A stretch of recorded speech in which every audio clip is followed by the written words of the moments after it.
Alex Eala just did something no Filipino tennis player has ever done at Wimbledon.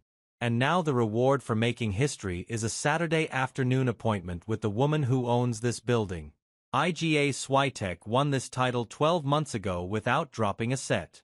She walked back onto center court this fortnight as defending champion, and even after a rocky opening match against Taylor Townsend that left her in tears on the bench, she dismantled Carolina in 69 minutes like nothing had happened. That is the opponent waiting in the third round. And if you think the numbers say Eala has no business being on the same court, you should probably know that the last time these two played on hard courts in Miami, Eala won in straight sets and Świątek could not find an answer for 78 minutes. Their head-to-head is tied at 1 apiece. Their next chapter will be written on grass, a surface where neither player has faced the other, and that single unknown changes everything about how this match should be read. Let me take you back to where this rivalry actually started because the sequence matters. March 2025, Miami Open quarterfinals. Alex Eala was a 19-year-old wild card ranked around 140 in the world. She had no business being in a quarterfinal against the second seed. The bookmakers did not take her seriously. The broadcasters slotted the match into a secondary window. And then Eala played one of the most complete matches of her young career. She broke Świątek's serve early in the first set. And here is the part that mattered more than the scoreline. She did it by disrupting Świątek's rhythm with constant changes of pace. Flat drives followed by sliced backhands, dipping forehands pulled wide, then sudden injections of power down the line when Świątek expected another slow ball. The final score read 6-2, 7-5, but what the scoreline could not capture was how physically uncomfortable Świątek looked trying to find her timing. Eala became the first Filipina to reach a WTA semi-final that week.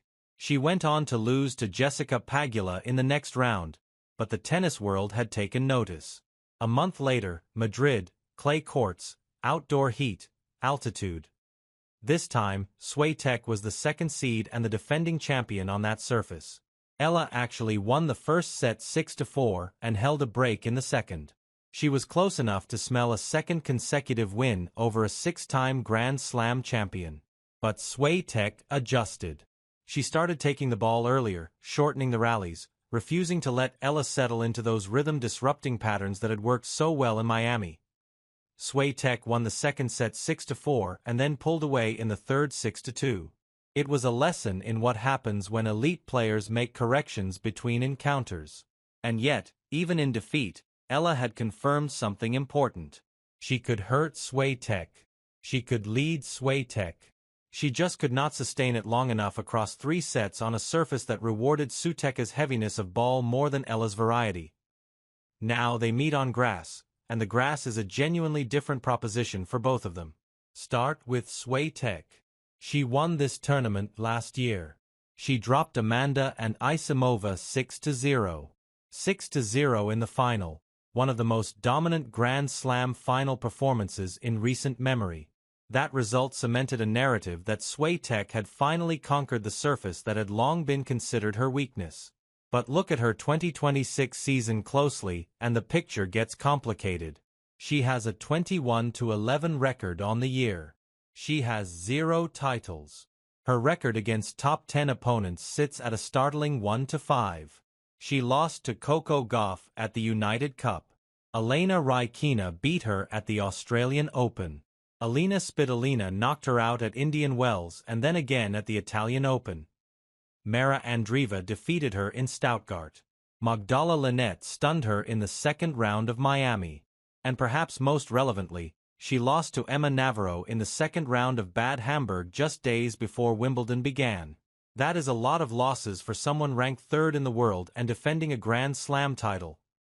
The Świątek who arrived at the All-England Club this year is not the Świątek of July 2025. She is a player searching for her level. Someone whose first-round match against Taylor Townsend required 3 sets and produced tears that she could not fully explain in her press conference. She spoke about the emotional weight of returning as defending champion, about feeling the significance of last year's memories on center court, about needing to find consistency point by point rather than set by set. That is the language of a player managing herself, not a player operating on autopilot. Her second-round win over was far more convincing. 6-1, 6-3 in just over an hour. Clinical returning, clean serving, and minimal unforced errors. Swiatek described it as feeling like a normal day at the office, which is exactly the kind of reset a defending champion needs after a shaky opener. But the question remains whether that office day calm will hold against an opponent who has proven twice that she knows how to dislocate game. Now look at grass court season, because this is where the case for the upset starts to build genuine structural support. Eala opened her grass campaign by winning the Birmingham Open, her second WTA 125 title. She went through that draw as the top seed, handling each round without a third set in the final. She then entered the Berlin Open, a WTA 500 event, as an unseeded wild card, and proceeded to beat the world number 2, Elena Rybakina, in straight sets. Think about that. Rybakina, a former Wimbledon champion with one of the biggest serves in the women's game, could not handle Eala's returning and variety on grass. Eala followed that up by defeating Elena Svitolina 6-3, 6-4 to reach the semi-finals, where she eventually fell to Linda Noskova, who went on to win the tournament. The Berlin run is significant not just for the names on the casualty list but for what it revealed about Eala's grass court game. Her ability to take the ball early, to use the low bounce, to flatten out her drives, and to approach the net when shorter balls present themselves has developed considerably since her Eastbourne final run in 2025. She moves well on the surface. Her slice backhand stays low and skids, which on grass creates genuine problems for opponents who prefer to hit from a comfortable height. And her returning, which has always been her most dangerous weapon, becomes even more potent on a surface where servers get less time to recover between points. Her Wimbledon campaign so far tells its own story. She opened against Renata Zurzuwa and won 6-1, 6-2, barely breaking a sweat on Court 12 in front of a vocal Filipino contingent that transformed the atmosphere. Her second round was more dramatic. Maya Joint, the Australian who had beaten Eala in that agonizing Eastbourne final a year ago by saving 4 championship points in the tiebreak, took the first set 6-3 and looked like she might repeat the heartbreak. But Eala flipped the match with an extraordinary display of composure and aggression in the second and third sets. She won 12 of the last 14 games, including a 6-0 bagel in the decider to complete a 3-6, 6-2, 6-0 comeback. Afterward, she admitted she had not been able to watch the Eastbourne highlights for months.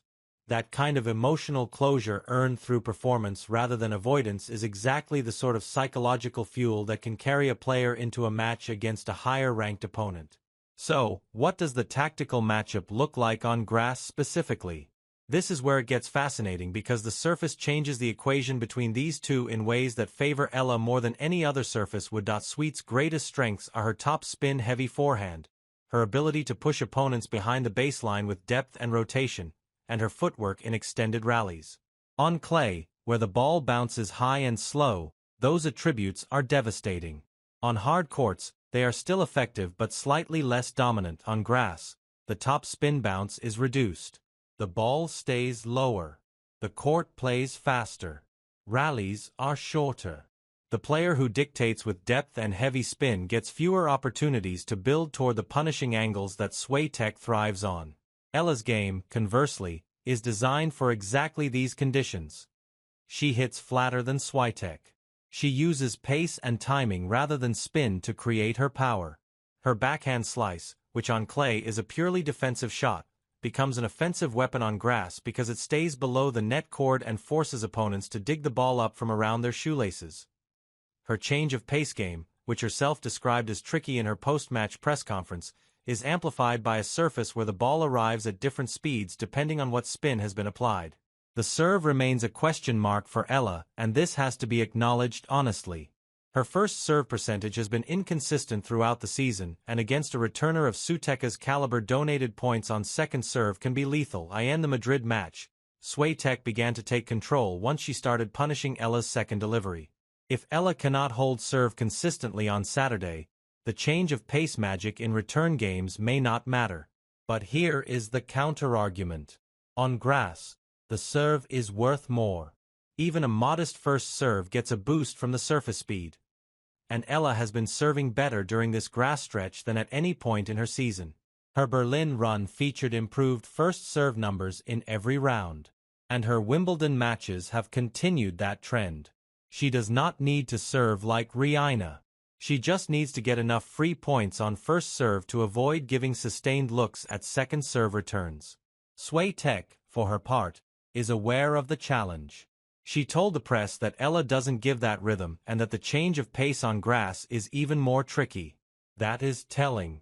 Swiatek is essentially admitting that the thing does best is the thing finds most uncomfortable.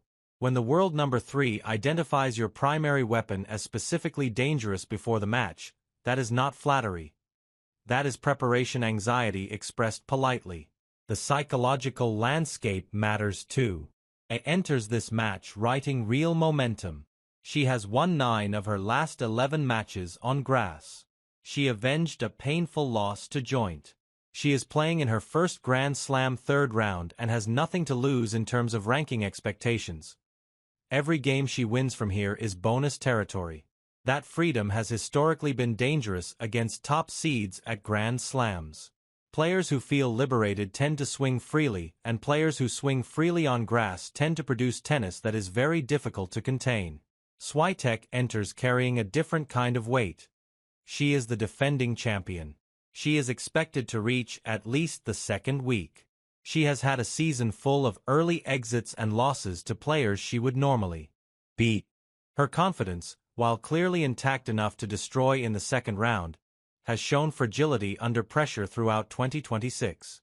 The first round tears against Townsend were not a sign of weakness, but they were a sign that the emotional cost of competing at this level is registering more heavily than it did a year ago. Now, for those of you wanting to know how and where to follow this match, here is what you need to know. The third round encounter between Eala and Swiatek is scheduled for Saturday, July 4th.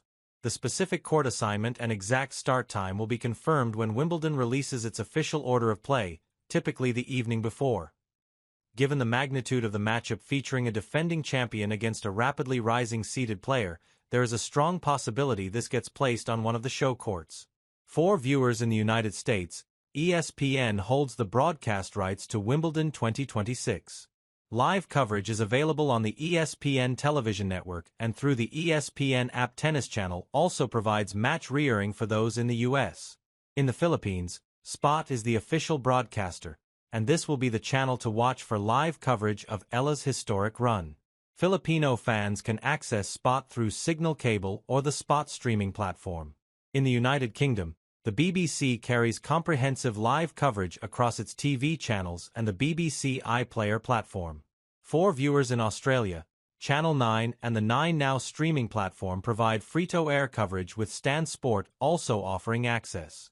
Across Europe, the broadcast landscape varies by country with Prime Video covering Germany and Austria, Eurosport and HBO Max streaming handling much of Northern and Eastern Europe, Movistar Plus carrying coverage in Spain, and beIN Sports broadcasting across France and the Middle East.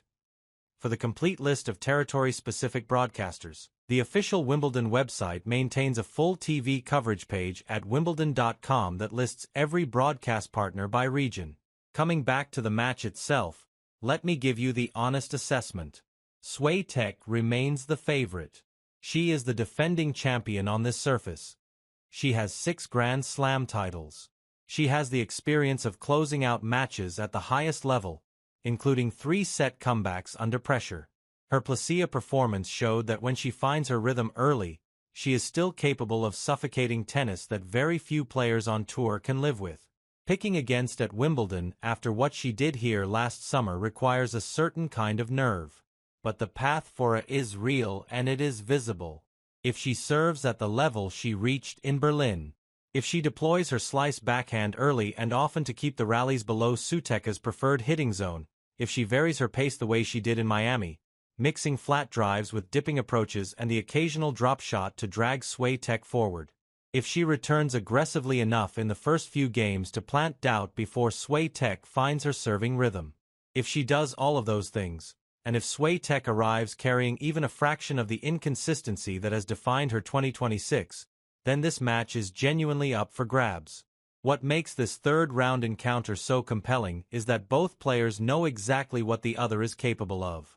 Swiatek has felt the discomfort of Eala's rhythm disruption and found no answer for it in Miami. Eala has felt the punishment of Swiatek's adjustment ability and watched a first-set lead evaporate in Madrid. Each carries a scar from the other. Grass simply adds a variable that neither has tested against the other before, and that novelty creates space for something unexpected. Saturday at the All England Club is going to be special. A 21-year-old from Quezon City seated at a Grand Slam for the first time in her life, standing across from the defending champion in front of a global audience. Whatever happens on the scoreboard, the fact that this matchup exists at all, that it is a genuine sporting contest between two players who have split their previous meetings tells you everything about how far Alexa has come and how seriously the tennis world now takes her presence. This is not a ceremonial appearance. This is a competitive threat that Iga Świątek herself has publicly acknowledged. Tune in Saturday because this one matters.